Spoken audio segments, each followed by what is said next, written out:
আমার দেখা অনেকেই দিনের পথে আসার পর তার বিপদ আপদ আরো বেশি করে আসে, সমস্যা লেগেই থাকে। প্রশ্ন হলো, আল্লাহর পথে আসার পর বিপদ আপদ কেন বেড়ে যায়?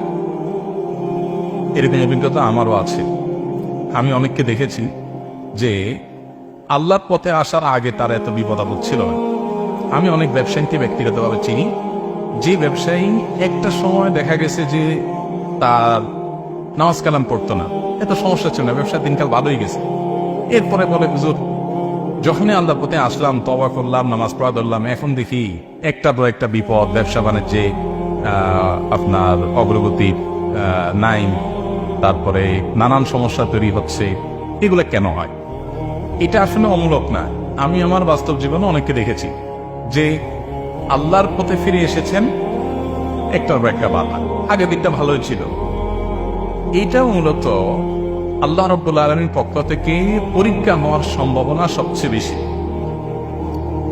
আপনি যখন আল্লাহর দিকে আসেন, সম্ভবত ইবনে কাইয়্যিম রাহিমাহুল্লাহ অথবা ইমাম ইবনে তাইমিয়া রাহমাতুল্লাহ দুজনের কোনো একজন হবে, তাদের একটা উক্তি আছে খুব চমৎকার। সেটা হলো, আল্লাহর দিকে যখন কোনো বান্দা আসে, আল্লাহর কাছাকাছি আসে, আল্লাহ তখন অনেককে ধাক্কা দেয়। ধাক্কা দেন বলতে ফিজিক্যালি ধাক্কা না, মানে আল্লাহ রাব্বুল আলামিন পরখ করতে চান। আল্লাহ সব জানেন কার ভেতরে কি আছে না আছে, তিনি আলিমুল বিজাতি সুদূর, কিন্তু তিনি প্রমাণ করতে চান যে এই যে আমার দিকে আসছে, এই আশাটা পিওর কিনা, আসলেই সে আমার দিকে আসছে কিনা। যদি ভেজাল হয় তাহলে একটা ধাক্কা খাওয়ার পর আর আসবে না, চলে যাবে।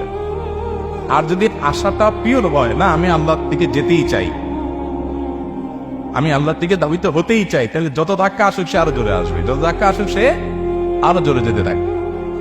ব্যাপারটা এরকম যে ধরেন যখন আপনি সকালবেলা একটা চাদর গায়ে দিয়ে বের হয়েছেন, হঠাৎ করে বাতাস ছিটছে, ঠান্ডা বাতাস, বাতাস যখন আস্তে আস্তে বাড়তে থাকে, আমরা তখন কি করি? ওই চাদর আরো জোরে ধরে, তাই না? কেউ ধরেন কোন নদীতে ডুবে গেছে, তখন তিনি যদি কোনো কলা গাছ বা কিছু পান, এটা তিনি জড়ায় ধরবেন। ঢেউ যদি বাড়তে থাকে, জোরে জোরে আসতে থাকে, তখন সে চিন্তা করবে যে এত কম যে ঢেউ ছিল এর মধ্যেই ধরে থাকতে পারতেছে না, এখন যে ঢেউ আসতেছে আরো জোরে, এটা তো থাকার প্রশ্নই ওঠে না, অতএব কলা গাছ ছেড়ে দিই।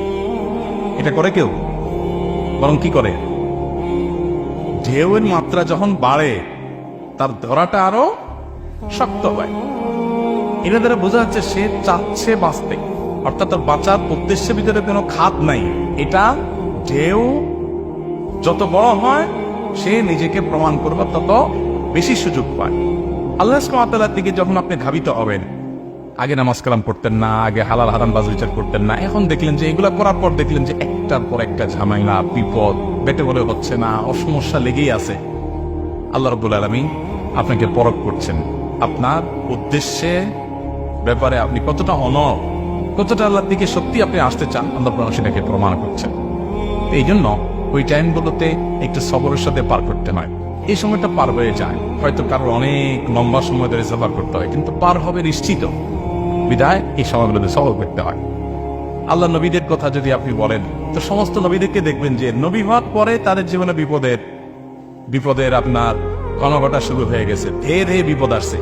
ইউনুস আলাইহিসসালাম মানে নদীতে ফেলে দেওয়া হলো, তাকে মাছের পেটে চলে যেতে হয়েছে। আইয়ুব আলাইহিসসালাম রোগে পুরো শরীর শেষ হয়ে যাওয়ার উপক্রম হয়ে গেছে।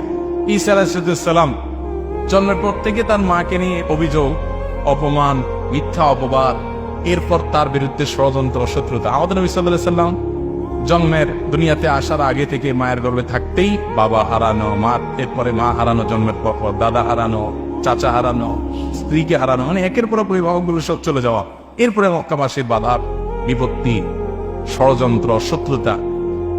যত নবীদের জীবন দেখবেন সবগুলো এরকম। আদম আলাইহিসসালামকে দেখেন, আল্লাহ জান্নাতে দিলেন, একটু আরামায় এসেছিলেন, কিছুদিন যেতে না যেতেই ইবলিসি করে দিল বাইরে, অশান্তি শুরু হয়ে গেল। তাহলে বোঝা গেল যে আল্লাহর দিকে আসলে সে এ ধরনের পরিস্থিতির মুখোমুখি হওয়াটা অস্বাভাবিক না, এটা আল্লাহর পক্ষ থেকে পরীক্ষা। আল্লাহ বলেছেন,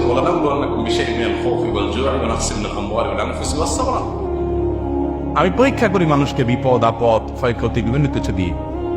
এরপর ওয়াবাশশিরিস সাবিরিন, আল্লাহ বলেছেন এগুলোতে যারা টিকে থাকতে পারে এদেরকে সুসংবাদ দাও। আল্লাহ তাআলা আমাদেরকে টিকে থাকার তৌফিক দান করুন, সবর করার তৌফিক দান করুন। আল্লাহর পথে আসলে তাদের পরীক্ষা আসাটা এটা নবীদের সুন্নাহ বা নবীদের সিস্টেম, অতএব তাদের ধারাবাহিকতা আসা স্বাভাবিক না।